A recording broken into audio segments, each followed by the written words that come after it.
Sur les 16 exploitations, la très grande majorité, c'est des céréaliculteurs.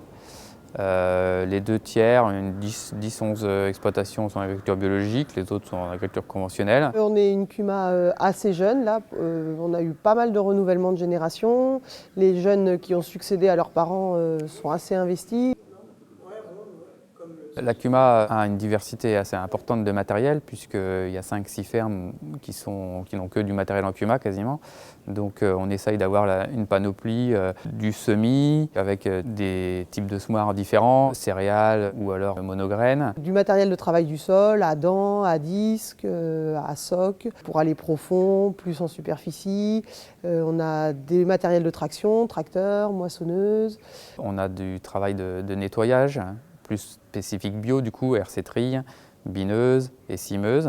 Et on va avoir travail de récolte avec moissonneuse-batteuse. Voilà, ça fait en tout une quarantaine de matériels différents. Finalement, moi toute seule sur ma ferme, j'aurais probablement pas eu autant d'outils différents. Et là, grâce à la CUMA, je peux faire face à plein de situations différentes et m'adapter, je pense, plus facilement. Depuis 5-6 ans, la bio a amené une dynamique dans la CUMA d'investissement, puisqu'il y a une dynamique d'innovation dans le matériel agricole qui est tirée par la bio. On parle des cimeuses, de bineuses, de RC-trille, de semoirs un petit peu différents, de moisse-batte un petit peu différentes. Dès le début, on a eu une bineuse guidée par caméra. Les tracteurs étaient avec le GPS, c'est vrai que ça a facilité aussi la qualité du binage. Le fait de l'acheter en commun via la CUMA, c'était un plus.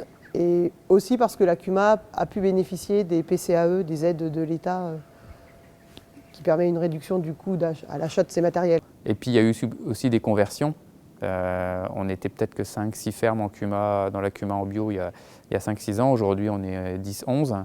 Le fait d'être en CUMA, ça génère énormément d'échanges entre les différents agriculteurs, bio et pas bio. Ça permet de répondre à des interrogations.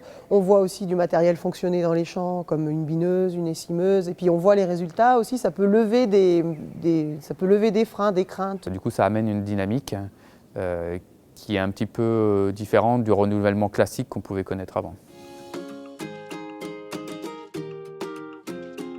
On était 4 fermes en bio depuis quelques années et on a un assolement qui est assez diversifié. On fait des lentilles, des pois chiches, voilà.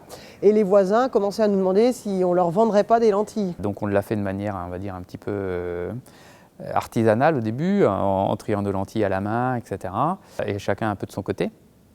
Et du coup, ça nous est apparu que ce serait assez logique d'essayer de se structurer collectivement, à la fois pour amener des lentilles à nos voisins, mais aussi à la restauration collective pour nos enfants qui y sont en cantine. Comme on avait l'habitude de travailler en CUMA, finalement, on n'a pas voulu se marcher sur les pieds. On a dit on va transformer ensemble aussi. Et la CUMA, elle a facilité l'achat des premiers matériels comme le moulin, la presse à huile. On a acheté aussi la machine à pâte en commun et on a aussi pu bénéficier des subventions liées au PCAE. Donc ça a diminué un petit peu le risque de départ. Ça nous a permis de nous mettre le pied à l'étrier. Aujourd'hui, il y a une structure qui prend le relais. Mais du coup, on peut commercialiser un ensemble de graines, de pâtes, d'huile et de farine, soit dans les magasins locaux, soit en direct à la ferme, soit en restauration collective.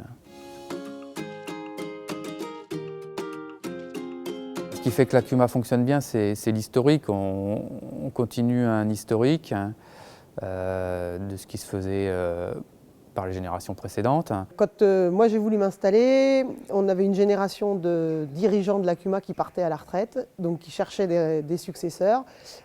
Travailler en CUMA, pour moi, c'était naturel. On avait tout notre matériel en CUMA et puis m'investir dans le fonctionnement aussi. Donc voilà, ça s'est fait petit à petit. La CUMA aujourd'hui, par rapport à ce qu'on en attendait, j'aurais jamais cru qu'on irait jusque-là, moi, personnellement.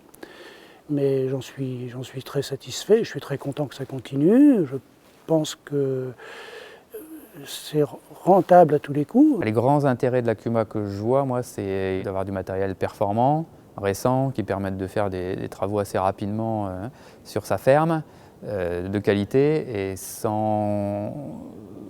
de manière abordable économiquement. Après, l'intérêt deuxième, il va être d'avoir du lien avec les collègues. Et on profite des idées d'autres adhérents qui ont envie d'investir dans un matériel et ils auraient investi dans leur coin. Au final, on a des échanges. Sans la CUMA, ça ne se ferait pas, c'est à peu près sûr. Parce qu'on est meilleur quand on est à plusieurs.